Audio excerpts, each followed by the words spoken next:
ದೇಶದಲ್ಲಿ ಮತ್ತೊಮ್ಮೆ ಮೋದಿ ಅನ್ನೋದಕ್ಕೆ ಜನ ಮನ್ನಣೆ ಕೊಟ್ಟಿದ್ದಾರೆ. ನಿರೀಕ್ಷೆಯಷ್ಟು ಸೀಟ್ಗಳಲ್ಲಿ ಈಗ ನಾವು ಲೀಡ್ ಇಲ್ಲ. ನಾವೇನು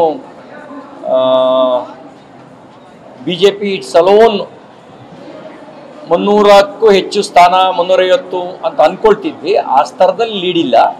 ಆದರೆ ಮತ್ತೊಮ್ಮೆ ಮೋದಿ ಅನ್ನೋದಕ್ಕೆ ಮನ್ನಣೆಯನ್ನು ಕೊಟ್ಟಿದ್ದಾರೆ. ಇನ್ನೂ ಆರಂಭಿಕ ಹಂತ ಇರೋದ್ರಿಂದ ಈಗಲೂ ಹೇಳೋಕ್ಕಾಗಲ್ಲ. 1 ಗಂಟೆ ಹೊತ್ತಿಗೆ ಒಂದು ಸ್ಪಷ್ಟ ಚಿತ್ರಣ ಸಿಗುತ್ತೆ. ಅದು ನನಗೆ ವಿಶ್ವಾಸ ಇದೆ. ಈ ಹಿಂದೆ 19 ಮತ್ತು 14ರ ಹೇರ್ ಲಾಸ್ಗೆ ಮೆಡಿಸಿನ್, ಹೇರ್ ಗ್ಲೋಗೆ ಜೆಲ್, ಡ್ಯಾಂಡ್ರಫ್ಗೆ ಶಾಂಪೂ, ಇದ್ಯಾವುದು ನನಗ್ ಬೇಡ.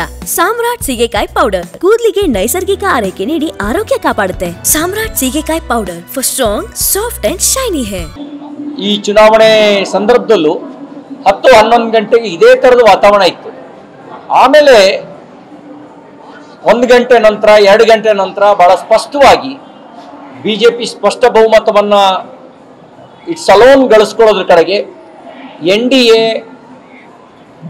ದಾಖಲೆ ಸೀಟ್ಗಳನ್ನು ಪಡೆಯೋದ್ರ ಕಡೆಗೆ ಹೆಜ್ಜೆ ಹಾಕಿತ್ತು 14 ಮತ್ತು 19ರಲ್ಲಿ. ಈಗಲೂ ಹಾಗಾಗುತ್ತೆ ಅಂತಕ್ಕಂಥ ವಿಶ್ವಾಸ ಇದೆ. ಈಗಲೇ ಯಾವುದೇ ಒಂದು ಕ್ಷೇತ್ರದ ಬಗ್ಗೆ ಹೀಗೆ ಅಂತ ಹೇಳೋದು ಸೂಕ್ತ ಅಲ್ಲ.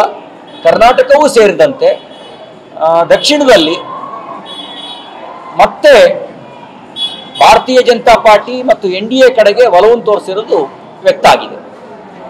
ಆಮೇಲೆ 12-1 ಗಂಟೆ ಮೇಲೆ ವಿವರವಾಗಿ ಚರ್ಚೆ ಮಾಡ್ತೀನಿ ನಿಮ್ಮ ಜೊತೆ.